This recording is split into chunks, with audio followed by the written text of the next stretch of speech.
While technically, RimWorld is a sci-fi colony simulator game inspired by Dwarf Fortress and Firefly, where you must fight for survival after crash landing on a primitive planet, what this game actually is the apocalypse. This game will collapse society. It will erase the meaning of time from your mind as you fight a long and endless war against creatures, colonies, and the elements, and the only ending you'll ever find is your worn and weary feet marching you right back into another battle with a stupid grin slapped across your face because you're still playing the best game ever made instead of eating or going potty. So slap on those Depends, boys and girls. We're going in. At first glance, RimWorld looks like a nice little simulator game.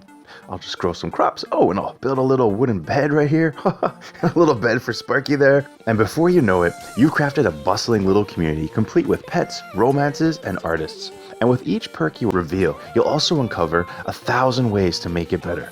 Oh, I should train her to haul goods. Oh, her trainer just got married. Time to build a bigger base so they can share a room. Oh, his trainer's wife can make artwork. Time to invade a neighbor calling for Jade. As your colony levels up, you face more responsibilities in managing your people, preparing your defenses, and stockpiling resources to get the next killer tech or gadget. And in that fury to stay ahead of 1,000 little goals ticking away, you lose your real life. You literally forget who you are and where you came from. And that work starts in 2 hours! Oh no! Oh crap. Beavers. Yeah, these little guys delete everything if I don't stop them, so gotta prioritize that for sure.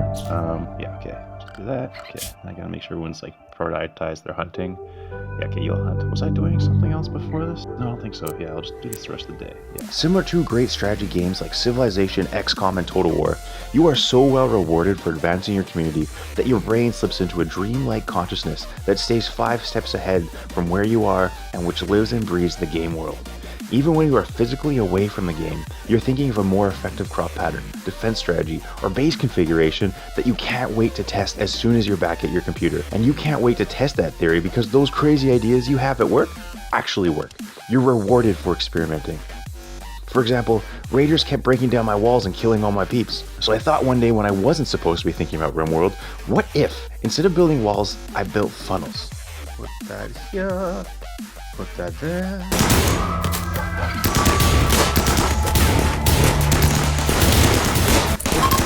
What?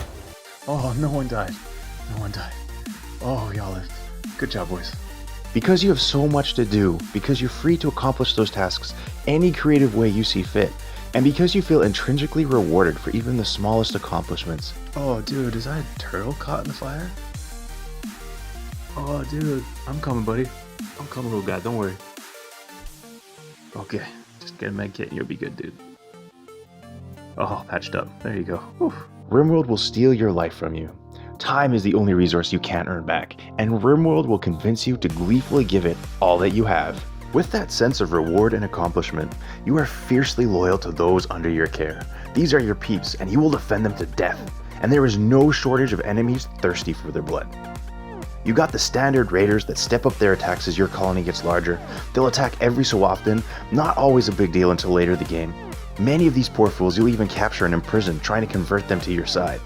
Then you have the random events. If you're lucky, this could mean a rat has gone crazy and wants to nip at your heels, a colonist loses their mind and starts attacking or setting fire to everything nearby, or prison break.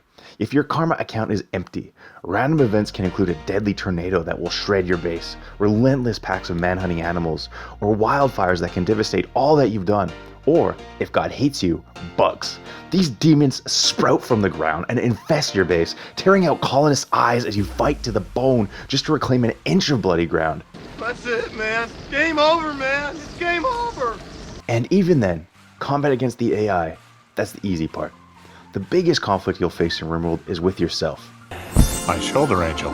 Don't listen to that guy. He's trying to lead you down the path of righteousness. I'm gonna lead you down the path that rocks. I'll come off it. You come off it. You. Who should get the next weapon upgrade? How should you prioritize your builder's time? Should you send a rescue team to save that refugee? Is it time to send a trading convoy to the dangerously distant city? Which prisoner should we kill? Should we eat one? Build further with Ted's wife. Should Ted kill him? Should he eat him? Is it time to invade a neighboring colony for Jade? RimWorld flawlessly integrates an endless stream of conflict, which stimulates and prods your internal monologue to keep up or do better. Even in games like Dwarf Fortress, Minecraft, and Civilization, never have I felt so engrossed in a fictional world. With potatoes. Potatoes! These graphics, they're so simple, they're perfect. Because your imagination picks up the slack and you bond more closely with a potato turtle named Melissa than you ever did with any of those pretty horses in Skyrim. The complex game world and storytelling RimWorld offers are supplemented by several personality types for the game AI. Do you want a more peaceful, laid-back experience? Done. Do you want a random, chaotic mess that could crush the lives of your colonists and inner self at any moment? Done. Now that we've got a new narrator, why don't we mix up our gameplay, and instead of starting with 3 wounded and random stragglers from our first game, we'll start with 5 jacked up super soldiers and an army of llamas. Thought you had me, game? Now you're dead. Now you're nothing. Oh, no.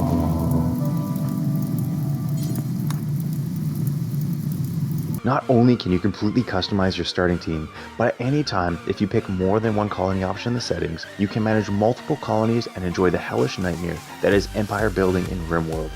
And if you're still looking for more game, you can A, create custom scenarios for you and your friends to survive. Hey, John, why are there so many snakes? Why is there a tornado? What is this, John? What is this? Too much, man. Or B, head on over to the modding community. Everything you've ever wanted will be at your fingertips. Change nearly any game mechanic to whatever your heart desires. New weapons, technology trees, personality traits, uniforms, and yes, the option to live out your dreams of creating a nudist colony for potatoes. Wait. Is that?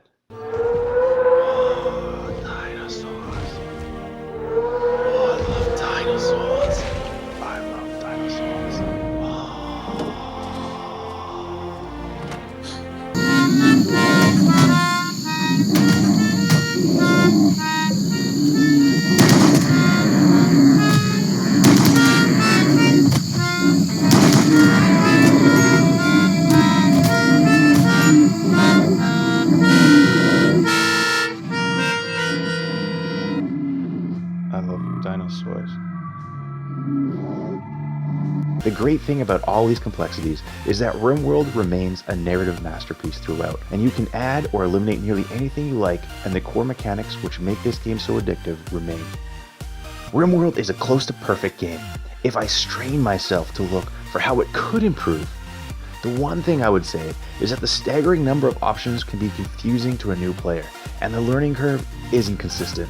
If you're starting out, I'd recommend you go in with the mindset that you're going to die. This is a trial run, but you're going in to learn so that the next time will be magic. Keep thinking that way, because I'm on trial run 95 and still have no idea what I'm doing. I just live a little longer so it hurts a little more when everyone I love is murdered because of my incompetence. Why? Why? But what keeps you coming back is the stories you create along the way.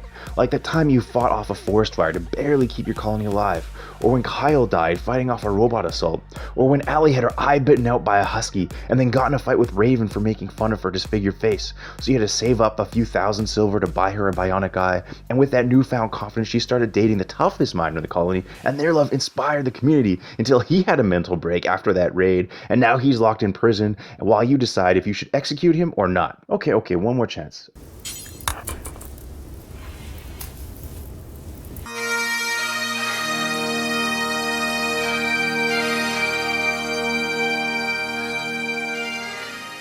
And not only will these accomplishments be something that you laugh and think about, but RimWorld has an incredible community, excited to celebrate your accomplishments, give advice about what to do when you're starting out, or even creating comics of some of the more memorable RimWorld experiences. Head on over to RimWorld's subreddit on reddit.com and give your new fam some love. They're an amazing group.